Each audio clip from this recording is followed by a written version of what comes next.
with the Muslim world, but it's all the same stuff. Eat real food, don't eat junk food, limit the toxins in your environment. Well, hold on to that, because I'm going to ask you this. Okay.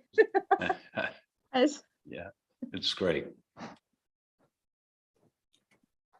So let's see here now. Where is, there we go. All right, folks, we're live. We're live. Hello. It's Tuesday, 4 o'clock Pacific, 5 o'clock here in Costa Rica, 7 o'clock on the East Coast, midnight in Dublin. And I'm going to pull up my trusty phone so that I get it correct around the rest of the world. Midnight in London, 1 a.m. in Milan and in Warsaw, 4:30 a.m. Wednesday morning in New Delhi, 9 o'clock a.m. Wednesday morning in Brisbane, 11 in Auckland, and it's Facebook Live. And hello, it's really nice to be with you. And I've got my dear friend, Dr. Madiha Saeed here today. Hello, Dr. Madiha, nice to see you. Hi, Dr. Tom. Thank you so much for having me. It's always a pleasure. I am so incredibly honored to be here again with you today. It's such a blast. You know, we've been together a few times now on Facebook Live, and the last time was actually you were in the background. It was your children. Yeah. And that was wonderful. That was really nice. I enjoyed that quite a bit. Today, we're talking about your new book. And can you tell us first the title of the book and what motivated you to write this book? So, Dr. Tom, this book's name is called The Qur'anic Prescription: Unlocking the Secrets to Optimal Health. And actually, I didn't think I was going to write this book, but it was when I wrote the first 4 books that I recognized, oh my gosh, for the general audience. So like the Holistic RX, Your Guide to Healing Chronic Inflammation and Disease, the Holistic RX for Kids, Parenting Healthy Brains and Bodies in a Changing World, and then the children's book series that I have going on, Adam's Healing Adventures. Not only when I wrote those, then I'm like, oh my gosh, there's really no contemporary health book written by a doctor, naturopath, like anybody really, for the Muslim audience. And that's when I recognized that all of our scriptures are very much similar in the fact that we need to be protecting the gift that God created, the planet, our children, our bodies, and how?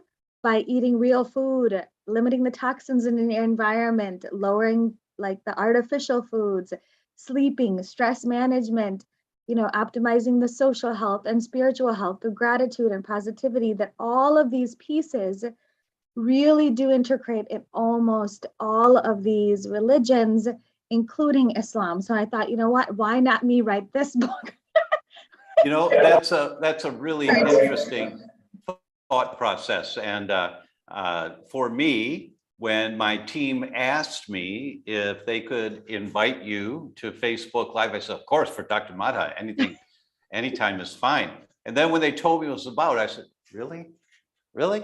Because I personally, I'm not interested in reading a book on Christian Scientology, or I'm not interested, in Seventh-day Adventists. There are so many books and I'm not interested in Muslim in the same way. I've got enough stuff to read that really captures my field of passion. But when I thought about it, and then you sent me a copy of your book, and I started looking at, this is just functional medicine. And it's functional medicine from the perspective of what the holy word is for this particular religion. What is functional medicine? I thought, oh, that's a great concept. That's a really great, and I always want to support that any way I can. So I'm really glad you're here. Now, I'm going to do a little, of course. I'm going to do a little shout out to the people that hear me. Marcy got me on my phone to Facebook, so I'm here. Priscilla, hello, Priscilla. Mia's here from North Wales, and Mia, I assume your partner or husband's with you too. Peggy's here, and 10 other people, it says, okay. Carolyn's watching, Tamara. Tell us where you're from, people. Homa's in California. Jill says, hi, Dr. Tom. I heard your talk on the Biology of Trauma Summit. Hearing your familiar stories reminds me of being with a beloved family member. Oh, you make us all feel safe and give us hope for the future. Thanks. Oh, well, thank you so much, Jill. That's really kind of you. That's sweet. It warms my heart. Cindy's watching. Margie's here. Tell us where you're from, folks. Catherine's here. Laura's here from South Oregon. Laura's on our team, and Laura's been part of theDr.com from its inception, I think. Actually, yes. Laura was in charge of getting me around the world when I was lecturing for metagenics back in 2008. So Laura, we've been together a long time. Thank you so much. So, and I'll say hello to more people as they come on and tell us where they're from. Jessica's in Toronto. Thank you, Jessica. So what is different in health recommendations from a Muslim point of view compared to a traditional functional medicine point of view? I mean, is there a difference about meat eating or not meat eating? I don't know. I really don't know. So the differences really are very minute. The limiting not drinking alcohol, which again now science is trying to prove that less is better. And then it's the pork. Really, that's the only piece of the puzzle. But when it comes to similarities, that's when it blows my mind, because that's where gratitude is a key foundational piece of being Muslim. We have to, intermittent fasting is a key foundational piece where literally 2 days a week we need to be fasting. It's so powerful. And then on top of that, what's really crazy is that the eating real food piece. So as a Muslim, and this is why I actually had to write the book, because when I wrote the other books, and then I was trying to educate more Muslim audiences, because there's not a lot of people, actually there's really almost like very limited people in the health sphere worldwide. And that's why this book is world international. It's exciting. But in this realm of eating real food, we as Muslims have been commanded, like technically in the Quran, God has connected being a believer and worshiping God to eating real food. So that's how powerful it is. And we are, and wow, as a Muslim world, we are probably the most unhealthiest people on the planet. Like I know this is crazy, but I cannot find an organic zabiha halal. It's very difficult to find that. So on top of that, whenever I go to any of these stores, Muslim stores, it's very limited organic selection, if any. And so, and then if you, I know, and that's why I'm like, I need to get this out there. But yes, because you could have a huge impact in your world just by talking about the verses of your Bible, your Quran. Yeah. And it says that they're not supposed to be eating McDonald's. No, and French that's fries. What's crazy. Or red food coloring, that is like prohibited as a Muslim to eat. So we focus on those, like, the pork and the alcohol, but we have ignored as a Muslim world that we have actually been prohibited to eat artificial food and McDonald's, because it destroys the planet, it destroys our bodies. And so that's where this is where literally this entire book, it dives into the fact and how we need to stay away from all this junk food and focus on real food that helps you and the planet. Wow, that's really, there's a lot of potential here to have a big impact on the world and change lifestyle habits. So, this is an interesting topic, and I'm a little awkward on this topic because I don't know anything at all about the Muslim world. So for our audience here tonight, send in your questions, because I'm a little short on questions here tonight to ask. So let's start with the first one I'd ask is about what's the primary, most important thing if they were going to do one thing. For example, in my world, what I say, if there's only one thing you're going to do to be healthier, only one, it's build a healthy, diverse microbiome. Is there anything in the guidelines of the Quran that says what the number one thing is? Absolutely. Besides for like, prayer and, worshiping, but specifically to be healthy, eat real food. It is really, that has been mentioned in equating it to if you truly worship God. So if you just think of, if as Muslims worship, our main and primary goal on this planet is to worship God. And here in this one verse, it literally says that if you eat real food and you are grateful, then and only then will you truly be worshiping God. So so it is really powerful. If we can just focus on like 1 to 2, it's eat real food and be grateful. But again, if you just look at the Muslim world, which includes like 2.7 billion Muslims on this planet, the second largest religion. And on top of that, but the thing is, if you look at Oh, she froze. Anne, can you still hear me? Yes, I can. You're still live. Okay, good. So I'm here, but she's frozen for the moment, and it was freezing a couple of times. Hopefully her connection will come back in a minute or so. I was just noticing Shanquilla made a comment. Having to be gluten-free has really affected my family relationships, especially my relationship with my spouse. Not really being able to eat out and having to have different meals at dinner time has really caused issues with us. With being as cautious as possible, taking your digestive enzymes and taking binders afterwards, make it so I can eat out and it not affect my, and then it ended, I think it's my relationship. Well, that's a really interesting question. Hi, you're back, so it's great, yeah. But hold on just a minute. I'm gonna do this question. Shanquilla was saying that being gluten-free has affected her relationship, family relationships, especially her spouse, and eating out is extremely difficult. Shanquilla, I don't find it difficult to eat out. Marzi and I don't find it difficult. That we can go to most restaurants and maybe, I'm just going to have a salad and ask the chef to grill me a piece of fish with nothing on it but a little butter, and I'll put that on top of the salad. That usually in most restaurants, unless you're going to a diner, in most places you can find something. And if you don't complain about it, say, oh, look at this, I can have a salad and have a piece of fish on it. Great. And, and then have a glass of wine if you're going to have a glass of wine with your spouse. It doesn't have to be a big deal. It doesn't have to be that you have to scour the menu to look for something that might be gluten-free. And Shanquilla, we're doing a implementing gluten-free lifestyle class. It'll be coming out very, very soon.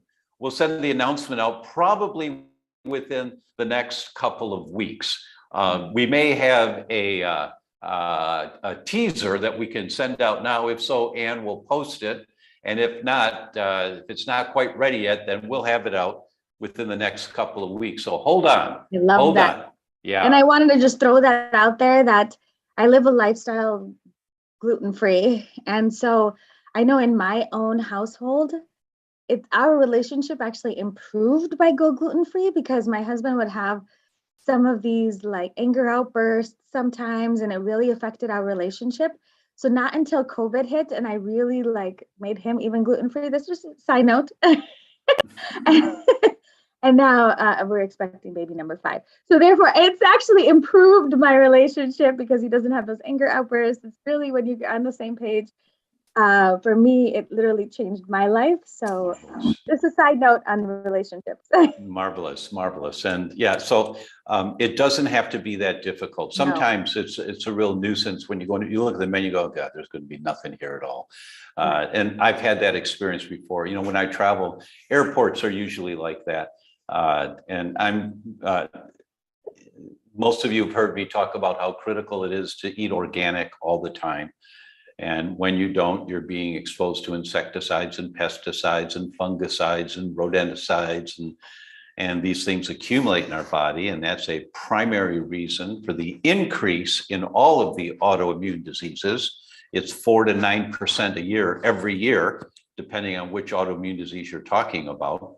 And a primary reason for that is the amount of chemicals that we're all being exposed to every day, and our bodies accumulate this. So we become more inflamed.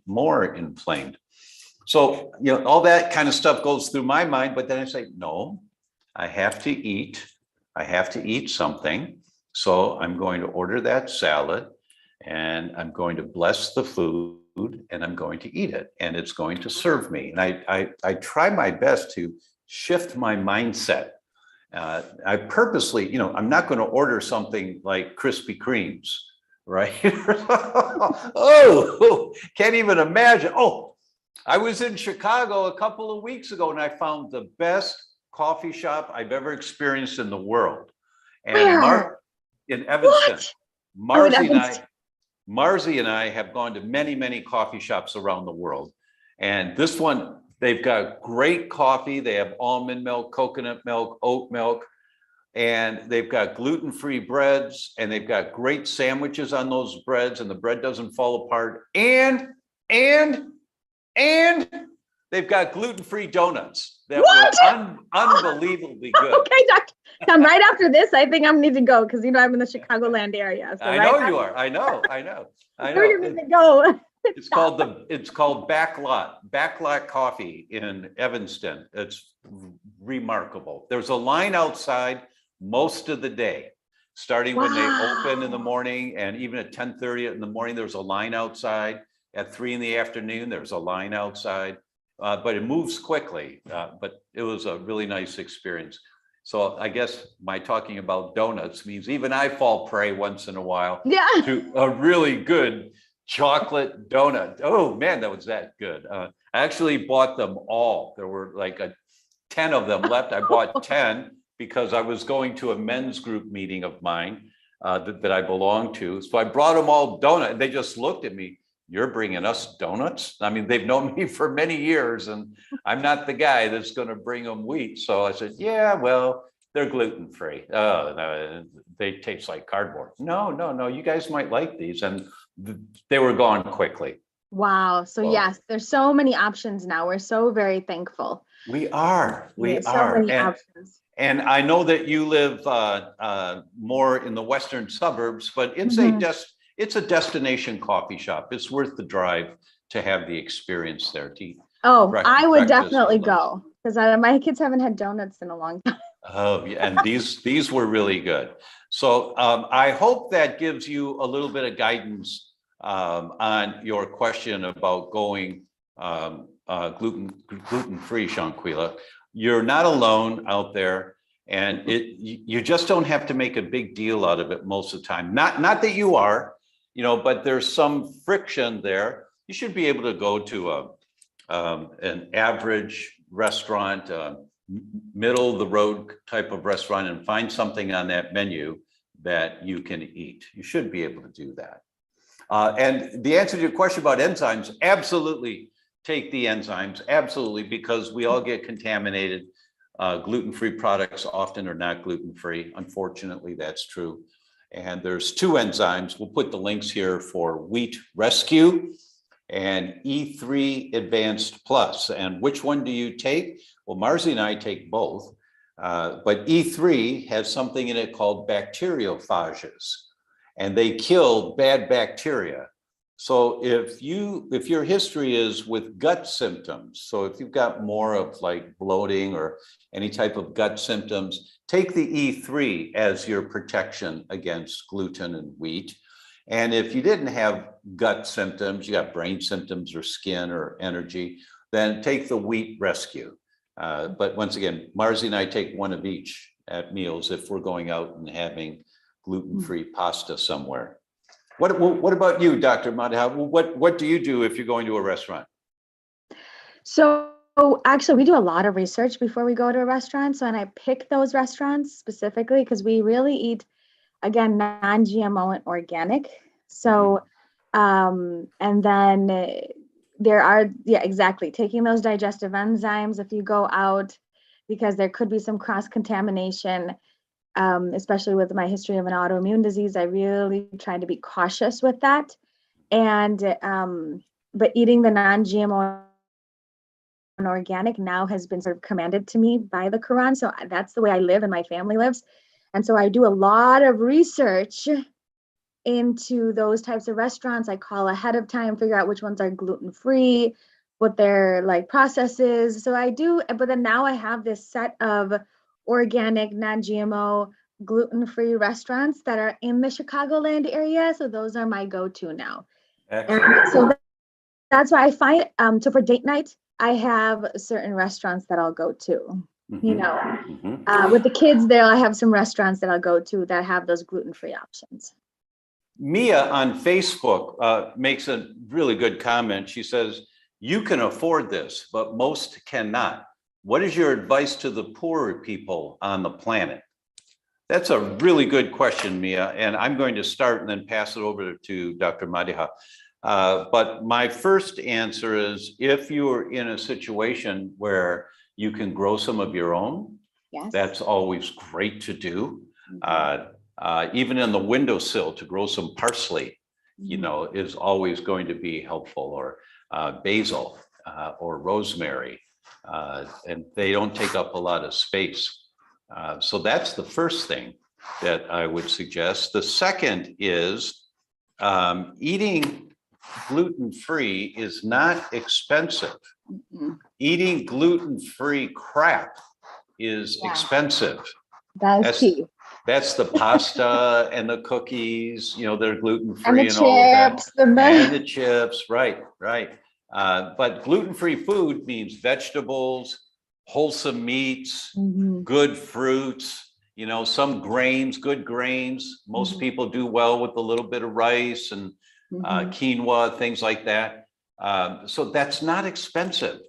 It's not more expensive eating. It's actually cheaper. I mean, there was one study where it was cheaper for a family of four to eat gluten-free than it was eating what they were eating before that, once they went through a couple of teaching sessions with a nutritionist. Absolutely. So they learned what some of the keys are to how to think about this. And of course, my books have recipes, Dr. Madiha's books have recipes. Yeah. But Dr. Madiha, how do we help guide someone in their thinking of feeding their family when they don't have a lot of resources? How do we begin the process of teaching that? Absolutely. So I actually just gave this last weekend, I gave a talk at Dr. Terry Wall's conference on budget eating and how you can live this type of lifestyle on a budget, especially if you don't have the resources, you know. And one, it's to really educate yourself about the fact that when we eat processed food, that processed food actually inhibits our leptin.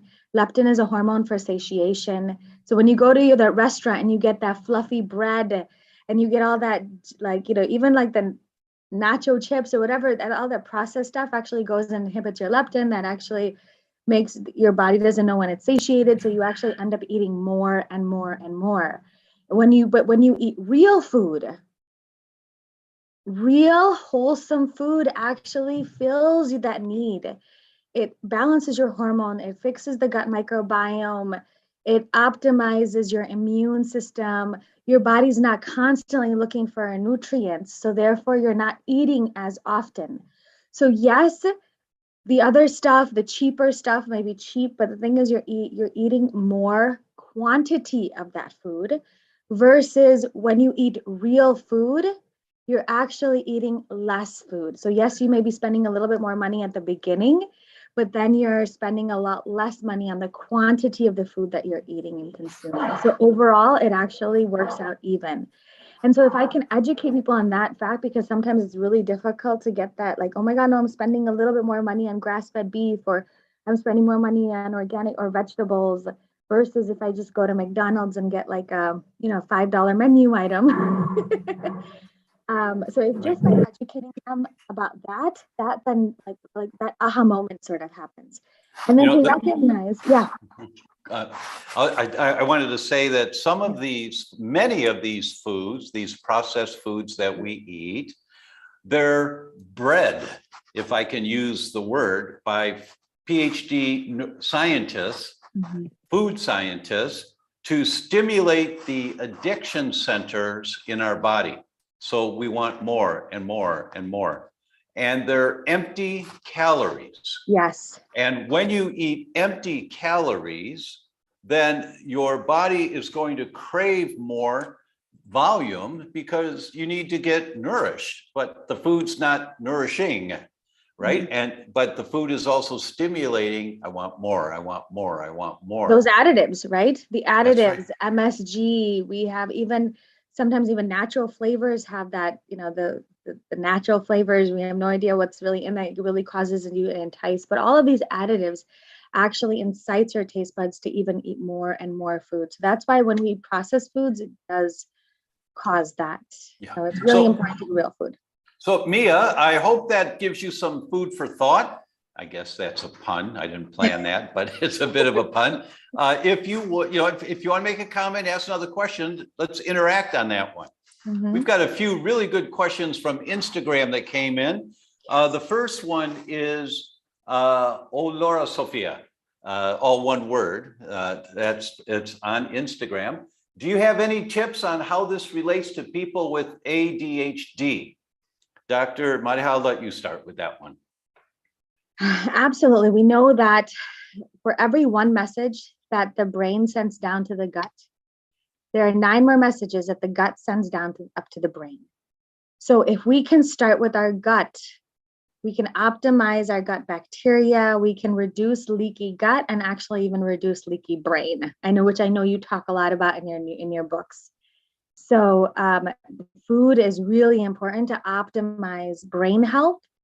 Right now, 90% of Americans are nutrient deficient, specifically also in omega-3s, which are really critical for optimal brain health. That we are deficient in B12 and magnesium and vitamin K2. So there's a lot of B vitamins, all of those nutrients are absolutely needed to optimize brain health, to improve concentration. So again, focus on those real foods, get rid of the junk, because we know that red number 40 and yellow number 5 and all of these colorings and these additives and calcium propionate, so all of these additives that are in food actually worsen hyperactivity and inattentiveness. Right. So very, very, very true. And the most common system of the body that is impacted by a sensitivity to wheat is the brain. It's not the gut, it's the brain. Now, if you think about that statistic that Dr. Madhav just said, the ratio of 9 to 1, it's easy to go right past that, but 9 messages from the gut going up telling the brain what to do. And how does that happen? The bacteria in your gut have exhaust. When you exercise, if your muscle's sore the next day, it's the exhaust of that muscle cell called lactic acid that's making you a little sore, right? So the bacteria in your gut have exhaust, and that exhaust is called metabolites of the bacteria. And the metabolites make up 36% of all those small molecules in your bloodstream. So over 1/3 of everything in your bloodstream are the exhaust from the bacteria in your gut. So if you have more bad bacteria than good bacteria, those messages, those metabolites getting into your bloodstream are inflammatory messages.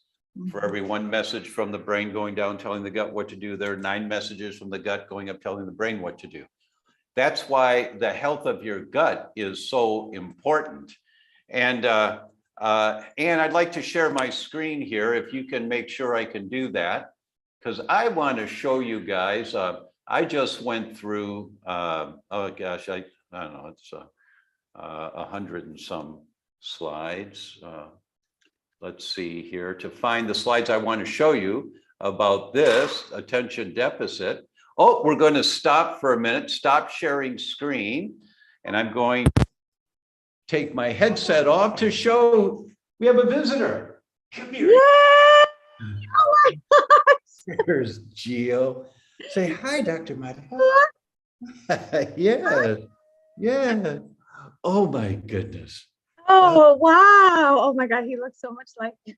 Oh, he's getting so big too. He's just getting huge. Okay. Huge, huge. Yes. So cute.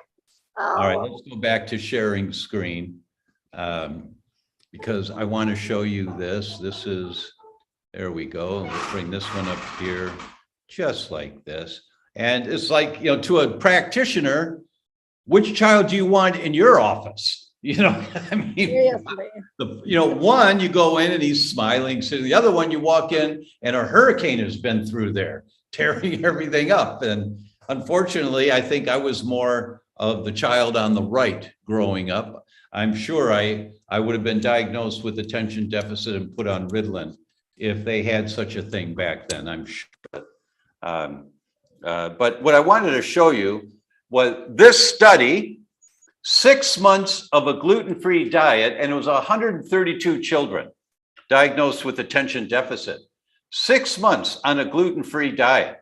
And every patient, every child, or their parents reported a significant improvement in their behavior and function compared to the immediate period beforehand in all 12 markers of attention deficit.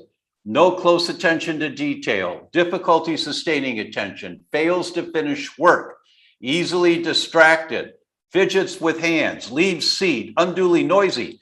Every single marker improved in every child within 6 months on a gluten-free diet.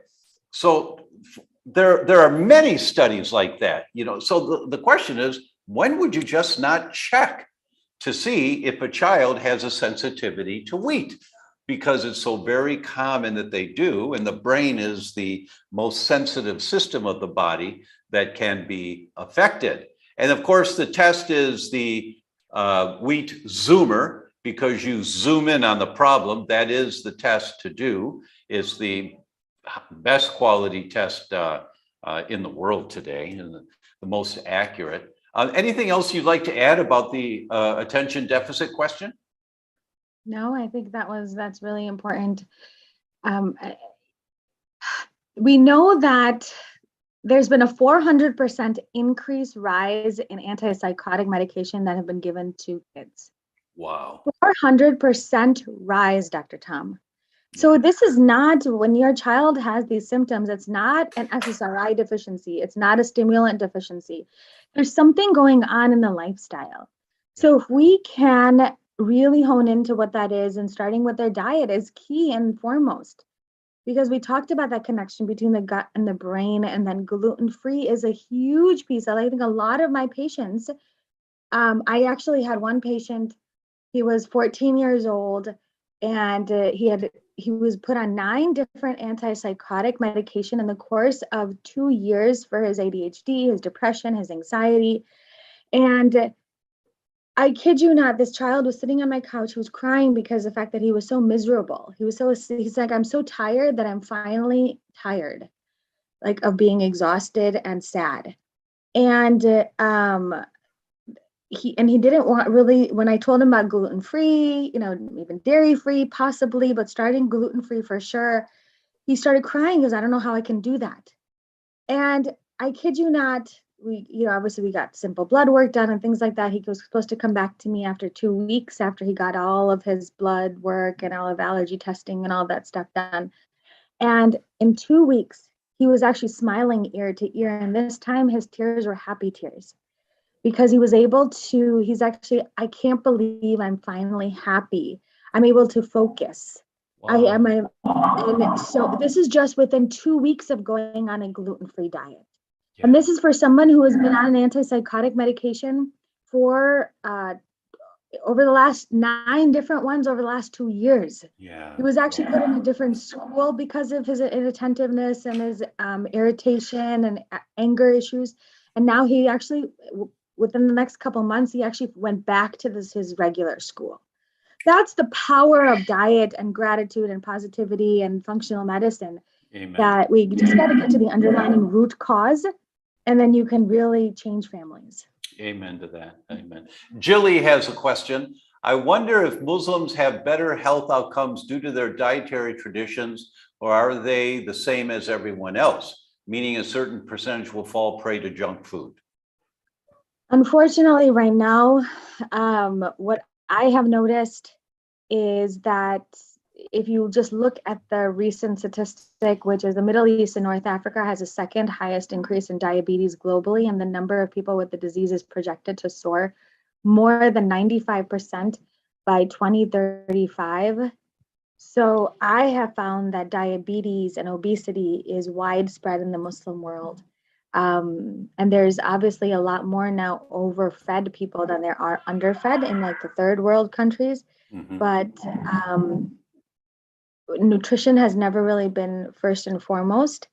We are supposed to be eating this way, but we unfortunately are not.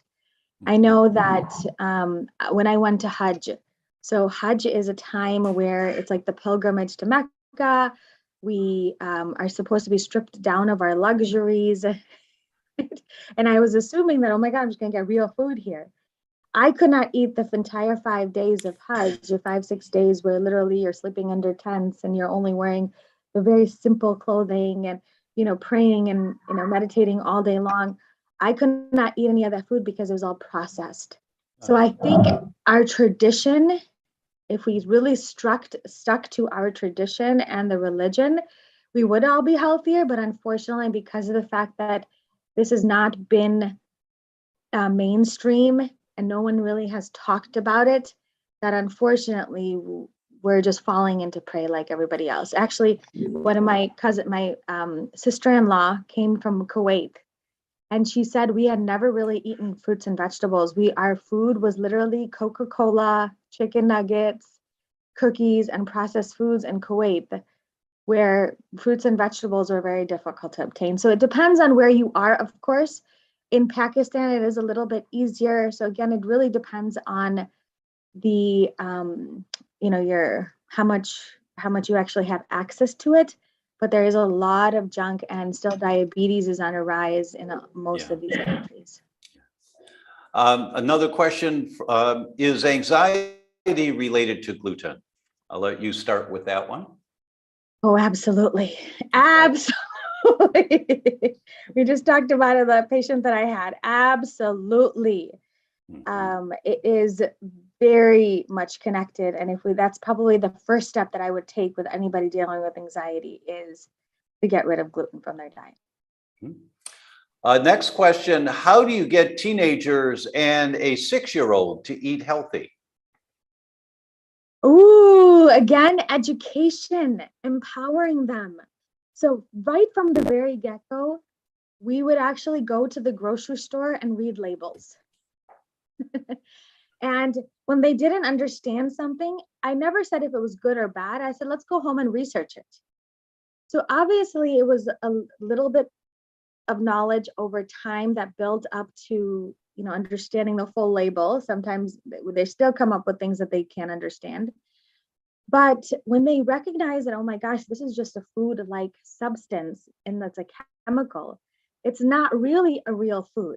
So now they don't even feel like eating that, because they're like, why would I put a chemical in my body? Because they've been educated, they understand. And then obviously I provide them with the alternatives that taste delicious, that are amazing for you and super easy to make at home. I feed a family of 9 every day. And so if I can do it, anybody can do it. And it really starts with the education, and getting them involved in the kitchen and in their shopping is really, really important. That's really marvelous.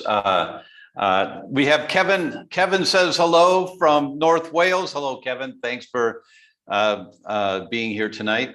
Leah's watching. Suzanne says, hi, Dr. Tom, here in Toledo. Love Tuesday nights here listening to you. Thank you so much. Saturday night in Toledo, Ohio is like being nowhere at all. It's a John Denver song. It's the funniest song. It's just wonderful to listen to. And I'm told that he could do that because he was from Toledo. But thank you so much for being here tonight. Thank you. Mia says, glad you made it to Kevin. Good. Susan says, agree, gluten affects everyone now. Mia says organic is so expensive though here in the UK. Well, yeah, true. One way to get away from the expense of organic vegetables is to find a local farmer. Yes. And if this time of year, if you go to farmers markets coming up in August and September and October, it's the harvest season in most parts of the world. So the farmers markets are going to have more farmers around, and you find the ones that are doing organic, whether they're certified organic or not, and you get their phone number and you talk to them for a few minutes. If they're really busy, you know, I'd like to talk to you another time and learn more about what you're growing and offering, because I'm trying to feed my family as inexpensively as I can, you know, and just have conversations with them. And they're great people. And you talk to farmers at farmers markets, and they look you in the eye when they're talking to you, and they're really happy to talk about the difference between the two pears that they've got here, and what do you do with each pear, and their kids like this one but not that one, and you know, all that kind of thing. It's a fun adventure at farmers markets, and that's a I love to take my kids. I love farmers markets. So much fun. They always leave the farmers market more excited about something or another. If it's a different type of sauerkraut, or like, what are these different types of pears or apples? And so they're really always learning something, and they come back inspired. So it's really important to take them to the farmers market. We have a question from Selling Luxury Naples on Instagram, and they ask, do you recommend a natural food for gut health? What probiotics do you recommend? So you always want to start off with, you know, food is first for foremost. So probiotics in like sauerkraut, kimchi, you know, other fermented foods is really important. And then depending on your symptom, either soil-based bacteria or just bifidobacterium or lactobacillus, but as many varieties as possible is the key there. But really try to get your probiotics through food. Is we have in my house, for example, I love, again, to go to the farmers markets because they're always having different types of fermented. So we literally have like the rainbow of fermented vegetables and fermented fruit and all these different things that are fermented. And the kids will have like a different color every day or whatever at a different meal. It's a great really concept. to increase the biodiversity, because each one of those has a different strain. So again, it's super important. Every vegetable, when it ferments, produces different strains of the good bacteria. So you don't want to eat just sauerkraut. No. Our recommendations have 5 different kinds in your refrigerator. Or a less expensive way of doing it is if you get the book, The Kimchi Diet by Suzanne Bennett. I wrote the foreword to the book. It's an excellent book. Suzanne is 5th generation South Korean healer. Her mother's a doctor, her grandmother's a doctor, her great-grandfather was a doctor, you know, that goes back. Mm-hmm. And she talks about how easy it is to make kimchi. Kimchi is the Korean version of fermented vegetables. Mm-hmm. And you just, and it couldn't be cheaper. I mean, you take a cabbage, you just cut up a cabbage and throw it in there, and you put a couple of spices and some salt and screw it done. And in 5 days, you got kimchi. That's how inexpensive it is. And it's just a powerful tool in building a healthier microbiome. And as I said earlier, if there's only one thing you're going to do to be healthy, it's build a healthy, diverse microbiome. Nothing is more important than that. And Suzanne's book, Dr. Suzanne's book, is a good guide. And so I don't know how to make kimchi. You're going to learn. It's really, it's easy. It takes 10 minutes, literally. So super simple. It's so super simple. Yes, I used to do that too.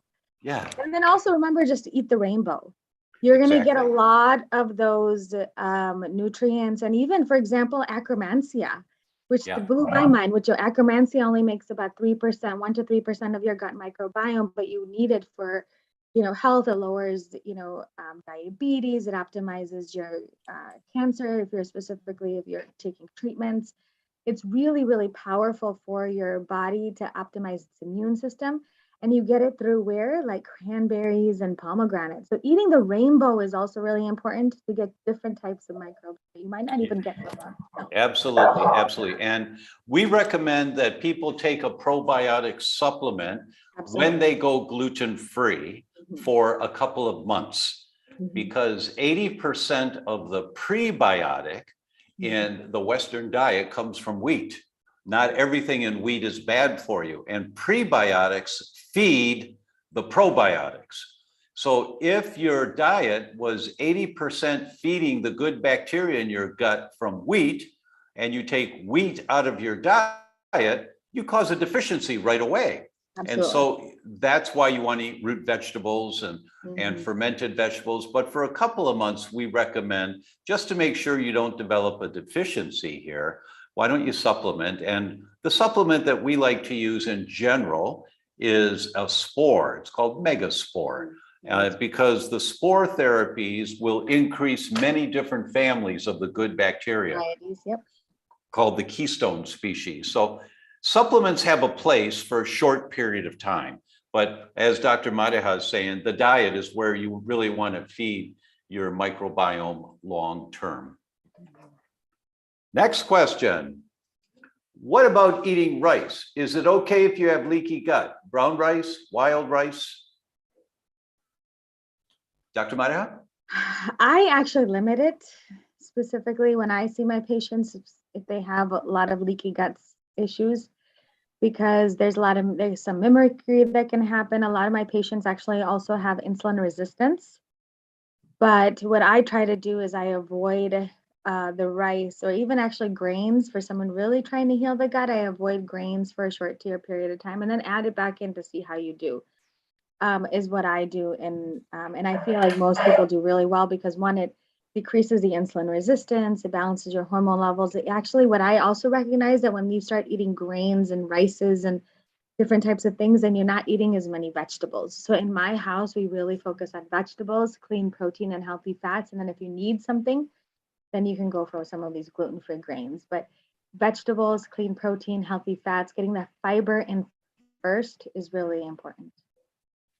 One of the problems with rice, and we eat rice here at home, and one of the problems of rice is that it's very commonly high in arsenic. And that, yep, arsenic.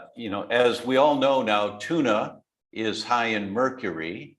The only tuna that's not high in mercury is one called ventresca with a V, ventresca. That's canned tuna fish. That's the belly of the baby tuna, and it hasn't had time to accumulate mercury yet. But rice is high in arsenic. Why? Because they've been using arsenic in the insecticides and pesticides that they spray on the fields now for 30 years, 40 years, a couple of times a season, every season. And that stuff washes down into the streams. The rain brings it into the streams. The streams take it into the rivers. The rivers is where you get the water from for the rice fields, because the rice grows in water. And the rice has an affinity for arsenic. The roots of rice grab that arsenic and bring it up into the seed, into the rice. Why, I don't know, but they do. And so rice is notoriously high in arsenic. So if you're eating arsenic, if you're eating rice on a regular basis, you need to do a heavy metal test every couple of years and see if you're accumulating arsenic. And remember, the brown rice, because of the hull, has a little bit more of that arsenic. That's exactly right. Exactly right. White rice has less arsenic, a little, but nowhere near the amounts that brown rice does. So, and in general, brown rice is really good for you. It's healthy for you in general. But it's unfortunately the world we live in now, where so much of it has gotten toxic. Can you expand on gluten and anxiety connection? Why is that? Okay, Caitlin, I'll start with that one. And it's the metabolites of the microbiome that get into your bloodstream. Those metabolites alter the brain hormones called neurotransmitters. Your neurotransmitter balance, your brain hormone balance, goes way out of balance. And then here comes depression, or here comes anxiety.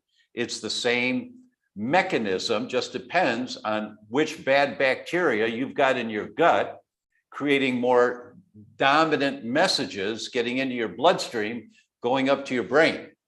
Because the bacteria in your gut, the geek word is modulates. It's a really good Scrabble word. And what it means is has its hands on the steering wheel.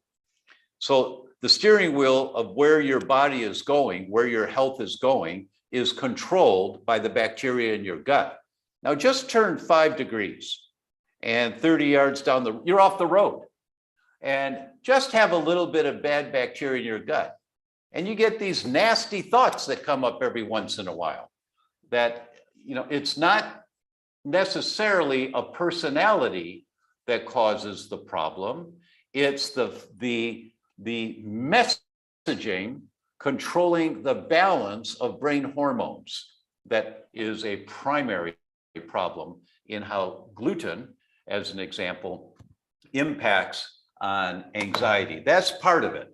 That's part of it. The second part is called molecular mimicry, that your immune system begins attacking wheat because wheat's a problem. And the way that the antibodies identify wheat molecules in your bloodstream is by looking for a vest. I call it an orange vest. And so the antibodies are looking for orange vests everywhere. And it's the protein of wheat. And so it's looking for the orange vest protein of wheat. Well, turns out that many different tissues in the brain have a protein structure that includes what looks like an orange vest. And so the antibodies for wheat will attack your brain tissue. And that's called molecular mimicry. Lots of studies on this and how it happens. Absolutely. So the best thing to do is to do the wheat zoomer to see, is my immune system fighting wheat? That's how you'll know. Dr. Madiha, do you want to add to that? Well, no, just reciprocating what you're saying is an imbalanced microbiome really leads to increased immune cells that release cytokines to talk to other immune cells, and the messages then cross the blood-brain barrier to activate the brain's immune system. And when that happens, a specialized immune system in the brain known as the glial cells, they become activated to fight the invaders. That leads to more chronic inflammation. And these cytokines can then even act as like neurotransmitters. So that's also another way. And when they travel to the brain, they could trigger the body's own protector called the microglial cells.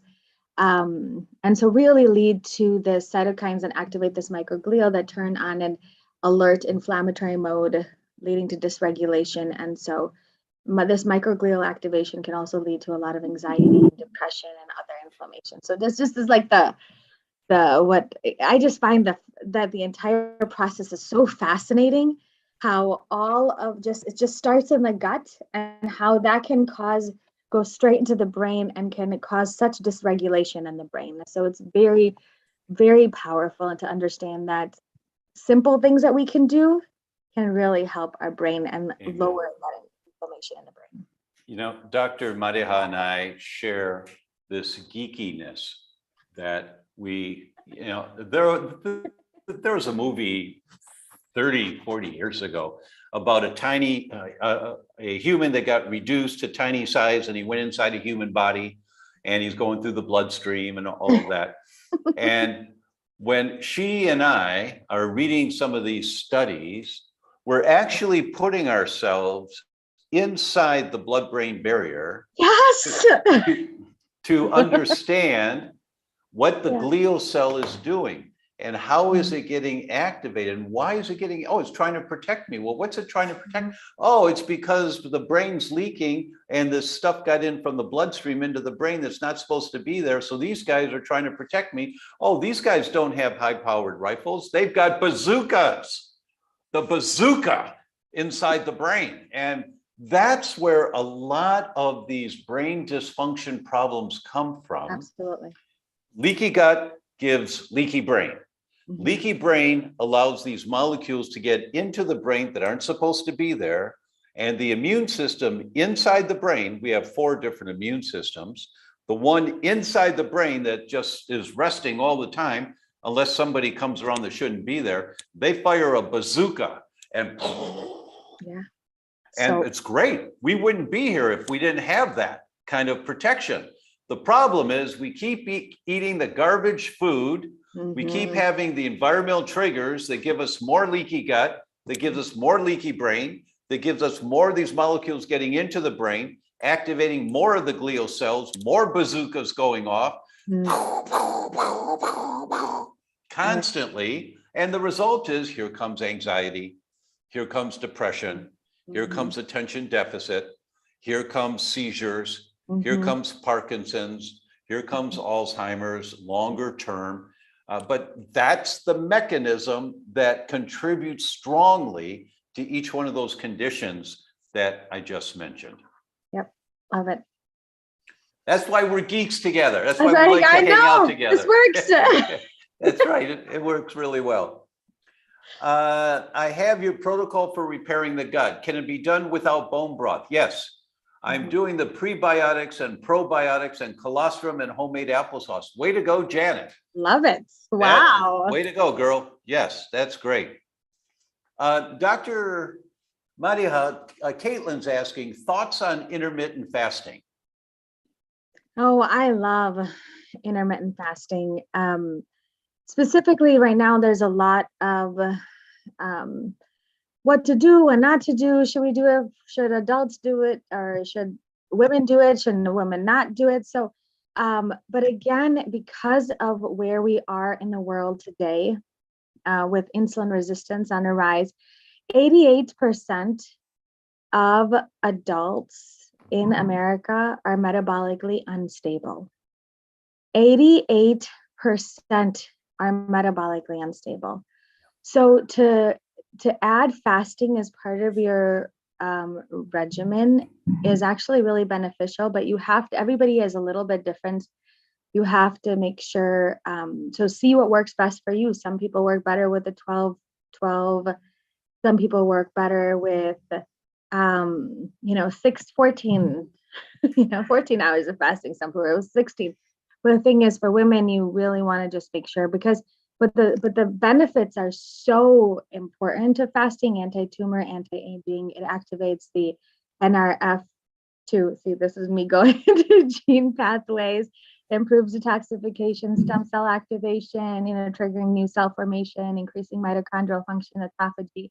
But again, everybody's body is a little bit different. So you really want to see how it affects you. I agree with everything you said, of course. And I'm privileged to be on the medical advisory board for the company that's really carrying this message out to the world about the value of fasting and intermittent fasting. And I'm doing a presentation in a couple of weeks to a group of gastroenterologists for the company. And so for people who don't know, this idea of 3 meals a day is not human physiology. No.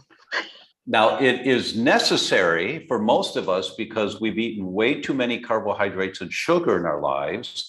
So our blood sugar is way out of balance. So we need to eat regularly for now while we're learning how to stabilize our blood sugar. But many, many people do well with 1 meal a day or 2 meals a day, not because they can't afford to eat, but rather they just feel better. I felt amazing on that one. So that's personal for me. 1 meal a day. I felt amazing on that pre-pregnancy. So the concept is that, and why is it that way? Because we have the same body as our ancestors thousands of years ago, exactly the same bodies. And our ancestors didn't have room service. They had to go find food to eat. They were nomads. They were following herds, looking for food. And so sometimes they'd eat a big meal, then they wouldn't have anything for a day or 2 days. And when they didn't have food for a period of time, and they wake up in the morning, I mean, who wants to get up and go hunting when you haven't eaten in 2 days, right? You just want to lay back and mope or complain to your wife in the cave. I don't know, but So our human physiology is such that when you don't get nutrition for a period of time, your body automatically begins to wipe out the old and damaged cells and stimulate the growth of new cells. Because you got fresh cells now, you got more fresh mitochondria, you've got more energy producing cells. So now you go out and hunt to find some food. And that's how our bodies are designed, not for 3 meals a day. Once again, I'm not saying stop eating 3 meals a day, because most of us, we've messed up our metabolism so bad by the way we've grown up eating and the things that we've eaten that it takes a couple of years to get your metabolic system stable. Absolutely. And that, but for intermittent fasting, the common one is 8-16. What that means is you eat all of your food within 8 hours. And then for 16 hours, you don't eat. So Marzi and I usually have breakfast somewhere around 10:30 or 11 in the morning. And Gio goes to sleep between 6 and 7. So we eat just before Gio goes to sleep. So we're usually in that ballpark somewhere of somewhere around eight hours of getting our food in there. Sometimes it's 10. I mean, I'm not with the watching this closely now. It's the direction that you want to head in. You don't need to be fanatical. And it makes you younger. It does. It does. And also, and I think I really feel that and there's science behind it, but it supercharges your brain. Yeah. We know that it actually stimulates the brain's growth hormone, BDNF. Yes. And so stimulates the new brain cells and existing neurons. So yes, your brain starts working better, your body starts working better, you have more energy. I love it. Agreed. Fully agreed on that. Great question. Thanks for the question. Let's see. It says even organic rice. Yes. Well, if it says organic on the label, then you know they've gone the extra mile to try to keep that rice as clean as possible. And we only buy organic rice. And that's one of the examples now that it's a little more expensive than non-organic rice. And I don't know a way around that one, because the toxicity is so very common now. Are gluten-free oats okay? Yes. In general, they're okay. Oats tend to be contaminated, but if they're listed on the label as gluten-free, then you're more likely to be safe. But anytime you eat a grain, whether it's rice or oats or quinoa or amaranth, always take the enzymes with it just to be safe, because oats are frequently contaminated, not intentionally, but they can be contaminated. And the last question, is there a correlation between a poor blood-brain barrier and a oversensitive to smells? Dr. Madiha, you want to start with that one? Absolutely. Yeah. Absolutely. Yeah, you're right. Yeah. Right. Agreed. Not much more you need to say about that one. No. And but what really is interesting is to do a smell test on that. We have, I don't have it here to show you, but it's a little booklet, and you open it up and you scratch in the corner. It's like a lottery ticket, and then you smell it. And then it asks you, does it smell like rubber, whiskey, menthol, or blueberry? And then you mark it, and then you turn the page for the next one, scratch it, and then mark it, turn the page. There's 12 pages, and then there's the answers. And you compare to see. If you score 9 or more, correct that. If you score 10 or more correct, you're good. You're good to go. But if you score 9 or less correct, you've got hyposmia, which means you're losing your sense of smell. And we'll put the link in here for the smell test. And I did a video about it, and there's 5 research papers that you can read, because the smell test is the earliest biomarker that you're losing your memory. Because the nerves of smell, called the olfactory nerves, go right back to the memory center of the brain. That's where they go. So when you're losing your sense of smell, you're losing your recollection of smell. It's not a problem with your nose. It's a problem in the memory center of your brain. So the smell test is inexpensive. It's a great screen to see, making sure that your sense of smell is working fine. If it's not, then you explore. What do I do about it? And that's all in my book. You Can Fix Your Brain. You can learn all about that there. But we'll put the link here for the smell test. Dr. Madiha, thank you so very much. I'm confident that your book is going to be a world bestseller because there's so many people that have no one talking to them about this in your culture. So this is great that you've done this. It's really great. And we will continue to support you every way we possibly can. Thank you so much. I'm so incredibly honored.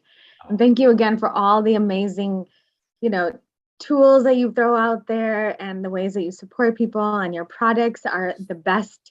So I'm so thankful for all that you do for the world. Thank you so much. That's really great. And in case some of you came in a little late, Dr. Madiha is now 28 weeks pregnant. So we're going to have a little boy coming along pretty soon. Speaking of which, here comes the boy walking over here. He looks so beautiful. Oh, yeah, there's Dr. Madiha. Say hi. Yeah, oh my gosh. Time to go. Daddy's got to go. So yes, yeah, Mama's got to go too. So thank you so much. thank you so very much. And thank you, everyone. We'll see you next week. Bye-bye. Bye-bye.